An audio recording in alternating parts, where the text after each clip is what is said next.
ప్రభు అయినటువంటి యేసుక్రీస్తు నామానికి స్తోత్రాలు. అందరికీ ప్రైజ్ ది లార్డ్. ఈ దినము నాడు కీర్తనల గ్రంథము 22వ అధ్యాయం 19వ వచనం చూసుకుందాం.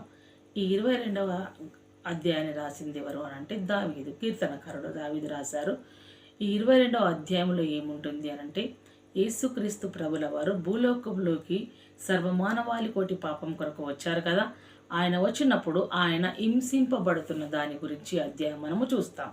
ఈ అధ్యాయంలో యేసుక్రీస్తులు శిల్వ శ్రమల్ని మనము చూసుకుంటాం. మరి అదేవిధంగా మనం చూసుకున్నట్లయితే మనుష్య కుమారుడు లోకంలోకి వచ్చాడు. దైవపుత్రుడై ఉండి కూడా మనుషుల మధ్యలో ఆయన నివసించాడు. ముఖ్యంగా పాపుల మధ్యలో ఆయన నివసించాడు.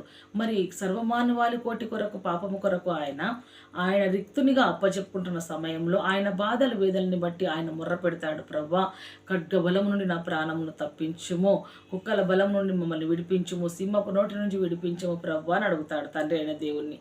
ఎందుకు? ఆయన పడుతున్న బాధ చిన్నది కాదు. ఎందుకు చిన్నది కాదు అని అంటే ఏ ప్రజలనైతే ఆయన పాపము నుండి శాపము నుండి ఆయన విడిపించాలి, తండ్రి అయిన దేవునికి వారిని పరిశుద్ధులుగా చూపించాలి అని లోకంలోకి వచ్చారో, లోకంలోకి వచ్చి వారిని ఆ విధంగా పరిశుద్ధులుగా దిద్దుట కొరకు, ఆయన పవిత్రులుగా వారిని చేయుట కొరకు తన్ను తాను ఆయన శ్రమలకు ఆయన లోనవాడు. ఎందుకు లోనవాడు అని అంటే ఆ ప్రజల్ని విడిపించుట కొరకు, శాపము నుంచి, శాపం అనే కాడి నుండి విడిపించుట కొరకు దేవాతి దేవుడే మానవ కుమారుడిగా భూలోకంలోకి వచ్చి ఆయన హింసింపబడుతున్నారు.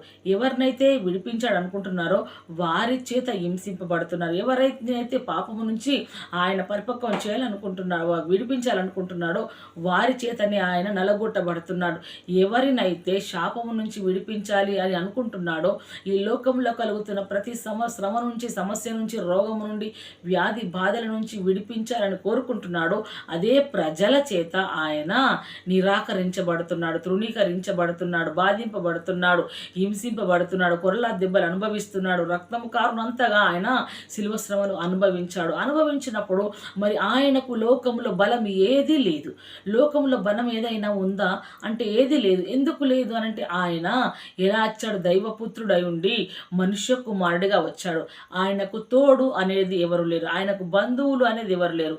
దేవుడు ఏర్పరిచిన శిశువులు, దేవుడు ఇచ్చిన సమస్తమైన ప్రజల్ని దేవుడు ఏ విధంగా అయితే దైవ చిత్తానుసారంగా లోకములో ఆయన చేయమన్నాడు ఆ కార్యంలో మాత్రమే ఉన్నాయి ఆయనకు కదా. ఆయన శిల్వ శ్రమలలో హింస అనుభవిస్తున్నప్పుడు ఆయనను ఎరిగిన వారు కూడా ఎరగను అన్నారు, ఆయనకు దూరముగా ఉన్నారు కదా. అప్పుడు ఆ సమయంలో ఆయన ఒంటరి వాడైంటున్నాడు. ఆ సమయంలో మరి ఆయనకు బలం ఎవరు? ఇక్కడ చూసుకున్నట్లయితే యెహోవా నాకు దూరముగా ఉండకుము అంటాడు 19వ వచనంలో. దూరముగా ఉండకుము ఏమంటాడు? నా బలమా, నా సహాయమునకు త్వరపడి రమ్ము అంటాడు. నా బలమా, నా సహాయమునకు త్వరపడి రమ్ము అంటాడు. అంటే ఆకాశం నుంచి నేల మీదకి రాగానే ఆయన తండ్రికి దూరం అయ్యాడంటే కాదు. తండ్రి చిత్తము, తండ్రి ఆత్మ అతనితోనే ఉంది కదా. కాబట్టి ఈ ఎడబాటు విషయంలో అతను అడుగుతున్నాడు ఏమని? నా బలమా, త్వరపడి నాకు త్వరపడి సహాయము చేయమంటున్నాడు. అంటే తండ్రి అనే దేవుని యేసుక్రీస్తుల ప్రభువుల వారు ఎలా చూశారంటే ఒక బలవంతునిగా చూశారు, విడిపించే శక్తిగా చూశారు, ఆయన కాపాడి రక్షించే ఒక యోధుడుగా చూశాడు, పరాక్రమశాలిగా చూశాడు కదా. కాబట్టి తండ్రి అయిన దేవుడి యందు ఎలా నమ్మకం ఉంచాడు? ఆయన ఉంచిన నమ్మకమును బట్టి దేవుడే ఆయనకు ఆధారము. కాబట్టి దేవుణ్ణి పిలుచుకున్నాడు ఆయన. క్రీస్తు యేసుకు బలము ఎవరు అంటే క్రీస్తు యేసుకు బలము దేవాతి దేవుడైన యెహోవా తండ్రి మాత్రమే. దేవాతి దేవుడే ఆయన బలము. కాబట్టి క్రీస్తుకు ఉన్న బలము దేవుడు. మరి మనము లోకంలో ఉంటున్నాం, మనలకు కూడా అనేకమైన శ్రమలు కలుగుతున్నాయి, హింసలు కలుగుతున్నాయి. మనము ఎవరినైతే నమ్మామో ఆ నమ్మిన వారి చేతనే మనం తృణీకరించబడుతున్నాం. ఎవరినైతే ప్రియమైన స్నేహితులు అనుకున్నామో వారి చేతనే మన కొంపలు ముంచబడుతున్నాయి. ఎవరైతే మా ప్రాణానికి ప్రాణమైన బంధువులు అనుకుంటున్నామో వారి చేత తరమబడుతున్నాం. ఎవరి గుంపులో అయితే మనం ఉన్నామో అందరితో సమాధానంగా ఉండాలి, ప్రేమించాలి అని మన మనస్సుల చేత వారిని హృదయాలకు అత్తుకుంటున్నామో ఆ ప్రజలే మనల్ని ఎలా బాధ పెడుతున్నారు, ఎలా హింస పెడుతున్నారు. మరి వారు పెడుతున్న హింసలను బట్టి నీ బలము, నా బలము ఏది? నీవు నేను కూడా చూడాలి. యేసుక్రీస్తుల వారు తండ్రి అయిన దేవుణ్ణే బలవంతుడుగా ఆయన కోరుకున్నాడు. క్రీస్తుల వారికి బలము ఏదైనా ఉంది అంటే తండ్రి అయిన దేవుడే. మరి మనకు కూడా ఇన్ని శ్రమలలో, ఇన్ని సమస్యలలో మనకు ఎవరు మన బలం అని చూస్తున్నామా?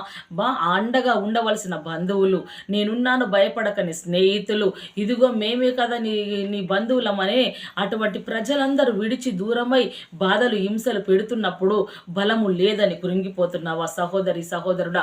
కృంగిపోకు. ఎందుకంటే నీ బలము యేసుక్రీస్తుల ప్రభుల వారి, నీ బలము దేవుని వాక్యమే, నీ బలము పరిశుద్ధాత్మ శక్తి, నీ బలము నీ భక్తి, నీ శక్తి.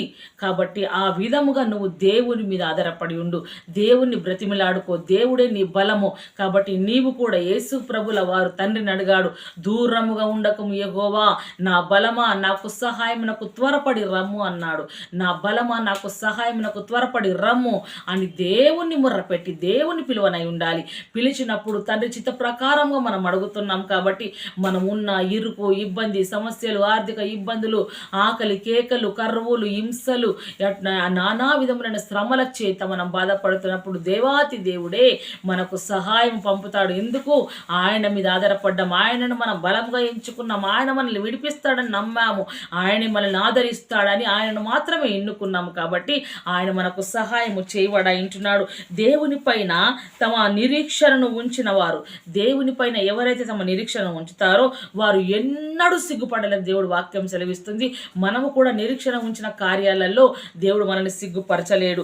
అదేవిధంగా మరియు ఆయనను వెతికేవారు తప్పకుండా ఆయనను కనుగొంటారని మనం కూడా గుర్తుంచుకున్నాం. ఎవరు కనుగొంటారు ఇక్కడ అంటే దేవుణ్ణి ఎవరు వెతుకుతారో, హృదయపూర్వకంగా వెతుకుతారో, నన్ను వెతుకువారు నన్ను కనుగొందురు అని దేవుడు వాక్యం సెలవిస్తుంది. ఆయనను వెతకాలి, ప్రార్థనలో వెతకాలి. అదే యోహాను సువార్త 5వ అధ్యాయంలో ఇక్కడ 19వ వచనం ఒకటి చూసుకున్నట్లయితే దేవుడు వాక్యం అంటాడు, కాబట్టి యేసు వారికి ఇట్లు ప్రత్యుత్తరం ఇచ్చెను, తండ్రి ఏది చేయుట కుమారుడు చూచెనో అదే కానీ తనంతట తాను ఏది చేయనేరుడు. ఏంటట? తండ్రి ఏమి చేసిండో అది యేసు ప్రభువు చూశాడట, చూసా చేసిండట. మరి మనము కూడా కుటుంబంలో ఏమి చేస్తున్నామో మన పిల్లలు అదే చూసి చేస్తారు. మరి తండ్రి, మనకు తండ్రిగా ఉంటున్నటువంటి యేసుక్రీస్తుల వారు ఆదరణకర్త ఉన్నాడు. ఆయన భూమి మీద ఉన్నప్పుడు ఏమి చేశాడో అవి కూడా ఇప్పుడు మనము చేయనై ఉండాలి. మనము ఎక్స్ట్రా ఇంకా ఏమన్నా చేస్తే అది దుష్టుడి నుంచి పుట్టేది అన్నట్లు. అదే రీతి ఇక్కడ చూసుకుందాం, ఆయన వేటిని చేయను వాటిని కుమారుడు అలాగు నేనే చేయును. హల్లెలూయా. తండ్రి చేసిందే కుమారుడు చేశాడు. భూమి మీద ఆయన ఉన్నప్పుడు తండ్రి దేని కొరకైతే పంపించాడో అది మాత్రమే జరిగించాడు. కుమారుడు తనకు ఏది చేయలేడు. కాబట్టి తండ్రి చిత్తాన్ని ఆయన నెరవేర్చినట్లు ఇక్కడ చూస్తున్నాం. అదే విధంగా చూసుకున్నట్లయితే మనం ఇక్కడ 30వ వచనంలో కూడా చూసుకుంటాం, నా అంతటా నేనేమి చేయలేను, నేను విన్నట్లుగా తీర్పు తీర్చుచున్నాను, నన్ను పంపిన వాని చిత్త ప్రకారమే చేయగోరుదును. హల్లెలూయా. ఏందట? ఇక్కడ అంటాడు, నా అంతటా నేనేం చేయలేను. ఇక్కడ నేను వినున్నట్లు అంటే తండ్రి అయిన దేవుని స్వరము యేసు ప్రభుల వారు విన్నారు. విని ఏమి తీర్పు తీర్చమంటున్నాడో అది మాత్రమే తీరుస్తున్నాడు. తన సొంతగా కూడా తీర్పు తీర్చడము లేదు. అంత తండ్రికి విధేయత కలిగి ఉన్నాడు. అంటున్నాడు, నన్ను పంపిన వారి చిత్త ప్రకారమే చేయగోదును. ఎవరైతే పంపారో వారి చిత్త ప్రకారమే మనం కూడా స్వార్థ చెప్పుటకు బయలుదేరుతున్నాం.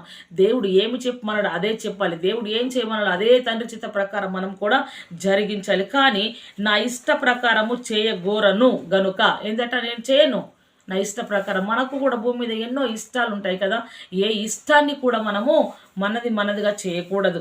అదేవిధంగా అంటాడు, నా తీర్పు న్యాయమైనది అంటున్నాడు. ఎలా న్యాయమైనది అంటే తండ్రి అయిన దేవుడు చెప్తున్నాడు.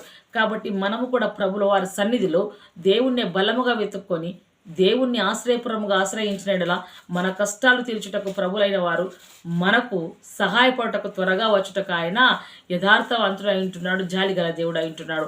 అటు దేవుణ్ణి మనం ఆరాధించుటకు దేవుడు మన కృప అనుగ్రహించునుగాక. ఇటు మాటలు దేవుడు మన ఆత్మను దీవించి ఆశీర్వదించి ఫలింపజేయునుగాక. ఆమేన్. Praise the lord.